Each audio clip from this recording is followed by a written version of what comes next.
ஒருத்தவங்க தேங்காய் எண்ணெய் கேட்டிருந்தாங்க. அதுக்காக தேங்காய் வெட்டி காய போட்டேன். ஒரு அண்ணா சொன்னாங்க, தேங்காய் நம்ம ஏறி பறிக்காம தன்னால கீழ விழுந்து அதில் இருக்கிற தண்ணியெல்லாம் வத்தி முழுசா கொப்பரையா வரும்ல, அது ரொம்ப மருத்துவ குணம் நிறைஞ்ச கொப்பரை தேங்காய் நாட்டு மருந்து கடைகள்லாம் விற்கிறாங்க அப்படின்னு சொன்னாங்க. அதுக்குன்னு நான் முழுசாவே காய போட்டுட்டேன். அப்புறம் தான் சொன்னாங்க, இப்படி முழுசா காய போட்டால் சீக்கிரம் காயாது, வெட்டி போட்டால் தான் சீக்கிரமாக காயும், செக்குலையும் அரைக்க முடியும்னு சொன்னாங்க. அதுக்கப்புறம் தான் ஓடி போய் வெட்டி போட்டேன். நாங்கள் அடிக்கடி தேங்காய் சாப்பிடுவோம். சமையலுக்கும் சமையல் எண்ணெய் தேங்காய் எண்ணெய் தான். தேங்காய் துருவி அதில் வாழைப்பழம், வெல்லம், நெய் எல்லாம் போட்டு கலந்து சாப்பிடுவோம். சோம்பேறித்தனம் இல்லாமல் கொஞ்சம் சுறுசுறுப்பாக இருக்கிற அன்னைக்கு குழம்புக்கு தேங்காய் அரைச்சி ஊற்றுவேன், பொரியலுக்கு தேங்காய் துருவி போடுவேன். ரொம்ப பசிக்குது, சாப்பிட வீட்டில் வேறு எதுவுமே இல்லைன்னும் போது தேங்காயை வெட்டி சாப்பிட ஆரம்பிச்சிடுவார் எங்கள் வீட்டுக்கார். ஸ்பெஷலாக ஏதாவது சாப்பிட்ணுன்னு தோணுச்சுன்னா தேங்காய் பால் ஹல்வா செய்ய ஆரம்பிச்சிடுவார்.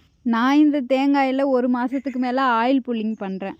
இந்த தேங்காயிலையும் வாழைப்பழத்துலேயும் ஏதோ ஒரு ஸ்பெஷல் இருக்குது. அதனால தான் வீட்டில் ஏதாவது நல்ல விஷயம், கோயில் திருவிழா அப்படின்னா கூட தேங்காய் வாழைப்பழம் இல்லாமல் ஒன்றும் பண்ணுறதில்ல. வீட்டுக்குன்னு தனியாக தேங்காய் எண்ணெய் எடுத்து வச்சாச்சு. இதுக்கப்புறம் இருக்கிற எண்ணெய் எல்லாம் ஃபார் சேல்ஸ். உங்கள் வீட்டுக்கும் தேங்காய் எண்ணெய் வேணும்னா கான்டாக்ட் பண்ணுங்கள். இயற்கையில் விளைஞ்ச தேங்காய், மரச்செக்கில் ஆட்டினது.